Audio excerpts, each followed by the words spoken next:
Okay, breaking news ito, no?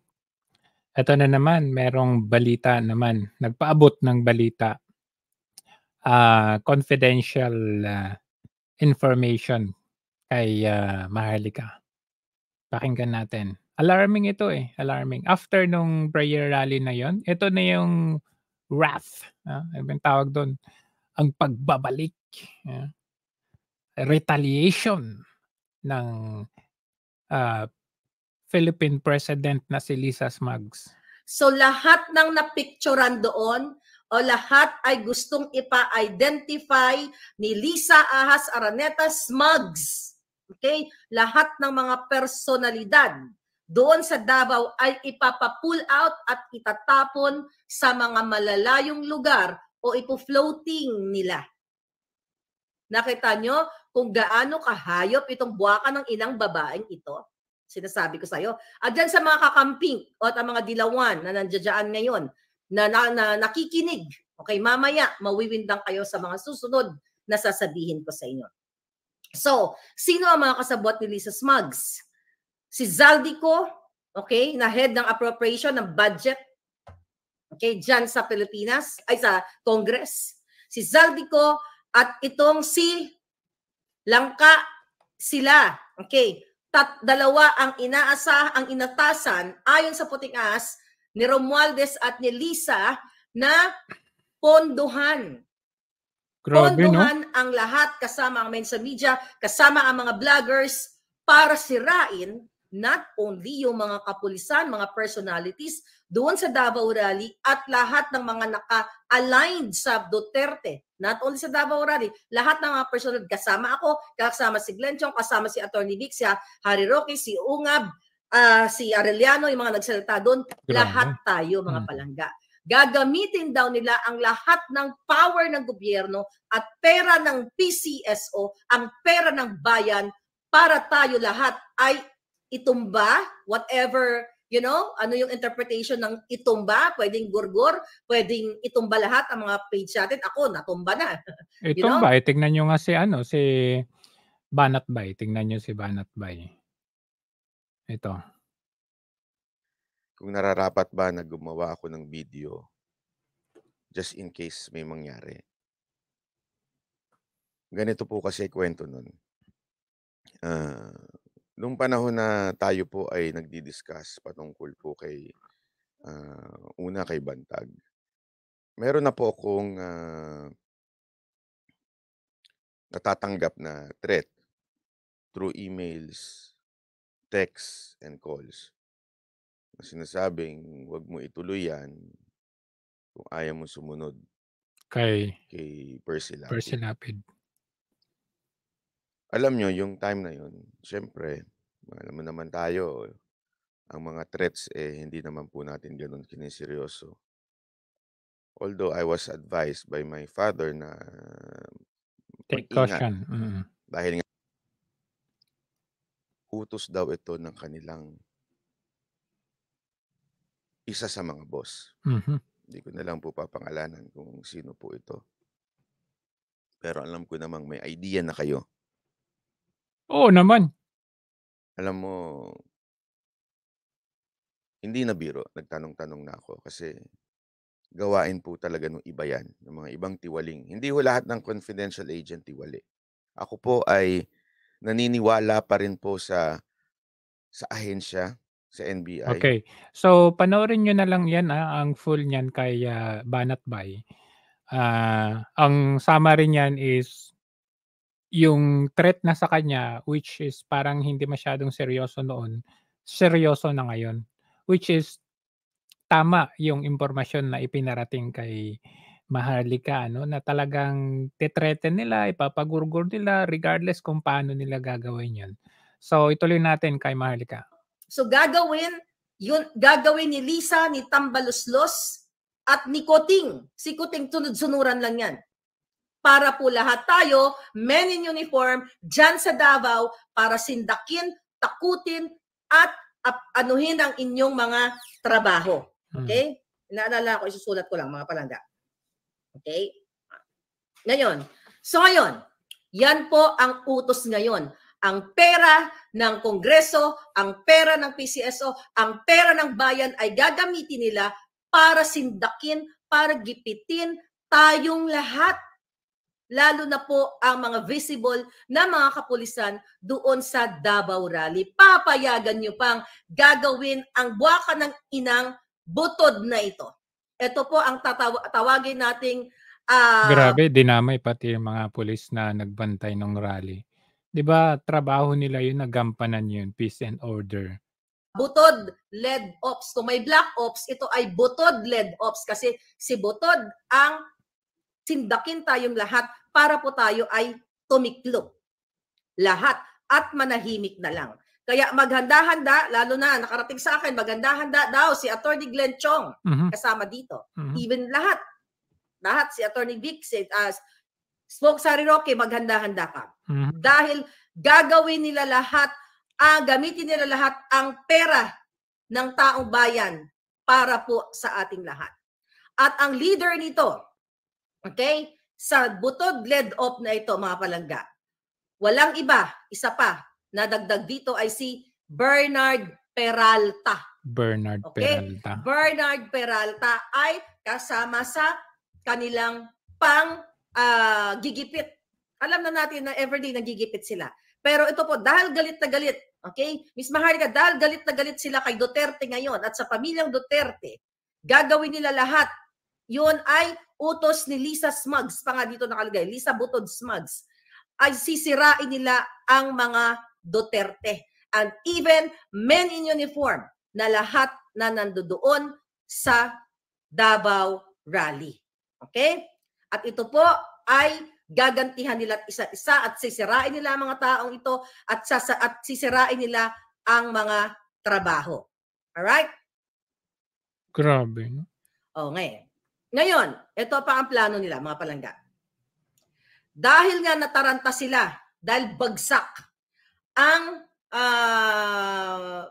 si Kuting, bagsak ang popularity dahil sa ginagawa niyang panglalapastangan sa ating pera, pagta-travel. You know that already. Hindi ko na isa-isahin yung kababuyan na ginagawa niya. So, napag-alaman natin na ibubuhos nga nila yung pera sa mga mainstream media at sa mga dugyots o sino pa mga trolls. 24 round the clock. Ano yung ibubuhos nila yung pera? 24 hours operation. Okay? Papaano? Nagre-recruit na sila ngayon ng mga TikTokers. Okay? Kung ikaw ay TikTokers man. Kung ikaw ay TikToker, mga malangga, dyan sa Pilipinas o kahit saan, na kayang bilhin ang kaluluwa mo ni Lisa, nitong gobyernong ito, inaalaw. Okay? Bibigyan ng sweldo, well, bribe, not sweldo. Bibigyan ng sweldo galing sa kaban ng bayan. Ano ang nire-require? Ito po ang kanilang instruction. Sa pag-TikTok user ka o influencer ka, 3 post per week o at least 12 posts kada buwan. Grabe. Ang target nila actually is 50 content creators. Every day, maghahanap sila ng 50 content. Bukod pa dyan, ito pa, share ko. Bukod pa dyan, ito pa yung isa sa mga action nila after nung rally. Ayan yun. Sinabi ni Sas, 10 battalions pinagbantay at baka any moment magka-storming of the Bastille. Talagang ano na sila, aligaga na sila. So ituloy natin. Content creators na maganda ang engagement sa TikTok, which is ang target ni Lisa Smugs, ni Robles, ng puwaka ng inang gobyernong jutang dinina. 600 posts per month. We're talking about TikTok. Okay? Kaya umanda kayo dyan sa TikTok, abangan nyo kung sino ang mga bayaran. Ayan. Abangan natin yung biglaang pagbulusok ng mga vloggers. Kung dati-rati, like halimbawa, natatandaan ninyo yung biglang bumanas sila Makagago, si Rendon Labador, sino pa yung sila Nico David, yung 'di ba iba yung content nila tas biglang naging political. So ang ibig sabihin dito ni Maharlika, dahil ngayon naglunsad sila ng mga ganitong magbabayad sila ng mga vloggers, magtataka kayo yung mga ibang content tas biglang naging political, or kahit political na sila dati, magtataka kayo na dati kumbaga ang line of thinking nila ay kaparehas natin tapos biglang umiba, do'n kayo magtataka, eh. Kasi hindi gano'n kadali na mag-transition ng inyong prinsipyo. Kasi mahirap 'yan, prinsipyo 'yan, eh. Kaya lang kapag yung prinsipyo ay binayaran or may patong na pera, madali lang 'yan. Pero alam niyo ang prinsipyo yung yung sudden change, sudden switch ng inyong prinsipyo, hindi po madali 'yon kung talagang matibay-tibay ang inyong pundasyon ng inyong prinsipyo. Kaya mahalata ninyo talaga yung biglang umiba, yung nangangamoy dilaw, mahalata niyo talaga. Then, number 2, sa Twitter. Okay, tina-target din ngayon ang mga dilawan o mga supporter ni Len, supporter ng dilawan nung unang pan kasi iisang bangka na sila. Sa Twitter, 3 posts per week, the same thing, and 50 content creators is the same thing. Grabe, 600 posts per month. Forward natin yan. Buha ka ng inang ahas na gobyernong ito. Another thing here, okay? Dapat ay may weekly report. Para weekly report. Nyo na. Mga kapulisan, imagine nyo, pati kayo, target na ni Lisa. Lahat kayo dyan sa Davao na ma-identify kay Duterte. So imagine nyo, wala na kayong laya. Pati sarili nyong, pati puso nyo, isip nyo, gustong himpang-himasukan ng baka ng inang Adictos Benedictus Pulboronic na gobyernong ito. See that? Oh, dahil nagpa-interview si Attorney Vic, another revelation. Attorney Vic, sa akin, galit na galit ang kampo ni Kuting at ni Lisa Smugs. Doon, although napakaganda nga ng interview ni Attorney Vic doon, hindi nga sila minura ng buwaka ng ina. At nabanggit din ni Attorney Vic na wala namang ikinaso sa kanya. Ever since nung siya ay inakasuhan na may mga offshore accounts. Ngayon, mga palaga, nag-order si Lisa Smugs, okay, sa Intel Agency para daw hanapin ang mga offshore accounts ni Attorney Vic. Eh di pahanap mo, gaga, kung may mahanap ka. So ayan, naghahanap sila ng butas kay Attorney Vic. Ngayon, naghahanap din sila ng butas kay VP Sara, Senator Bato, and even Duterte. Makikita ninyo yung biglaang pag-iba nga nung mood or temperatura pagkatapos ng prayer rally. Tingnan niyo, nagsisilabasan yung mga ganitong miyembro ng Davao Death Squad, si Vice President Sara Duterte, na siyang pasimuno umano ng kontrobersyal na Oplan Tokhang.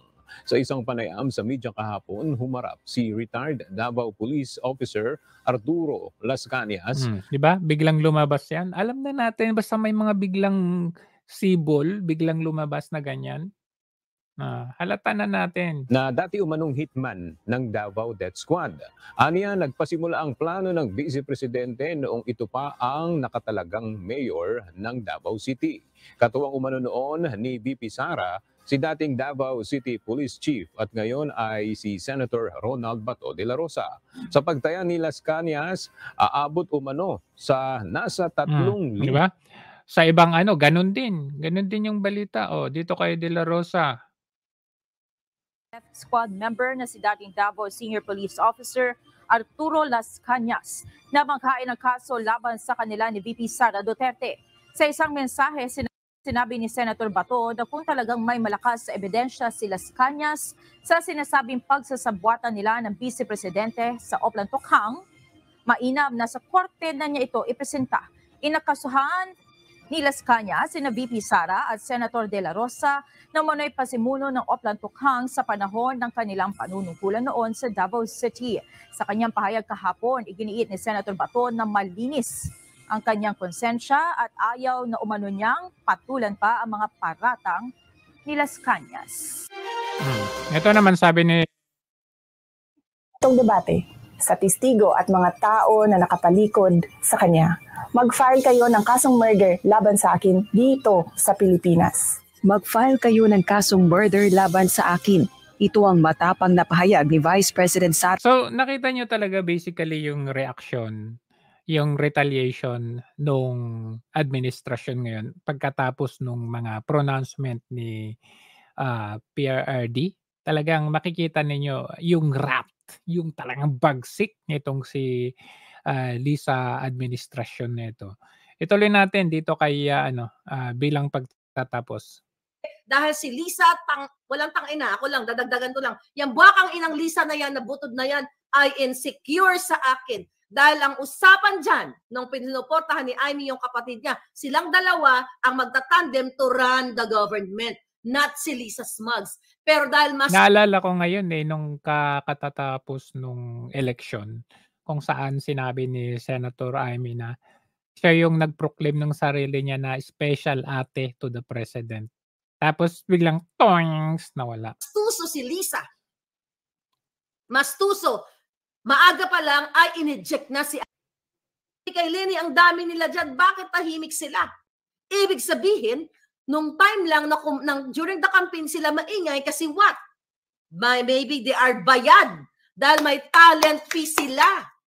Kaya tumahimik sila after election at hindi po yan ang pamamaraan ng tunay na nagmamahal at nakikipaglaban sa taong bayan. Kung meron man nagmamahal sa bayan dito, kayo na hanggang ngayon ay nandiyan sa piling ko at magkasama tayo dito dahil pareho tayong layunin na hindi tayo magkakampi sa politiko kundi magkakampi tayo sa katotohanan. At ayan.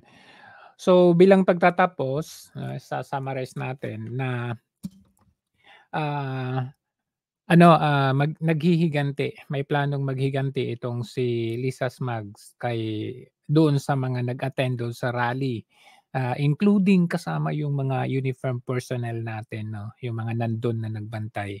And another revelation dito na sinabi ni Maharlika is yung panahon pala ni Duterte. 'Di ba may campaign si Bongbong Kuting na about doon sa sinasabi nila fake VP nga si Lenny, 'di ba? Nilapitan pala nila si Lucas Bersamin na nung time na yun ay siya yung chief of staff ni PRRD. So para i-disqualify daw itong si VP Lenny nung time na yon. Hindi pumayag si Duterte. Hindi pumayag. Kaya ngayon naghihiganti. Kaya ngayon pala it's the time of revenge pala. Revenge. Ngayon ang kawawa ngayon is taong bayan. Alam mo naisip ko kung tutuusin bakit hindi tinulungan ni Duterte. Kung i-connect natin yan doon sa pronouncement ni Duterte doon sa prayer rally, kaya pala hindi niya tinulungan na i-disqualify si Lenny, mas pinili ni Duterte si Lenny. Kasi kung si Lenny, okay lang kung sinasabing lutang ganon, at least lutang okay lang yun, 'di ba? Yung isa, kung i-disqualify si Lenny, yung isa ipapalit niya, hindi kung yung isa lutang, yung isa bangag. So mas pinili niya yung lutang kaysa doon sa bangag, o 'di ba? Yun pala. Good job, Duterte. Kaya nga dapat pasalamat kayo mga dilawan kayo kasi mas pinili ni Duterte ang lutang kaysa bangag.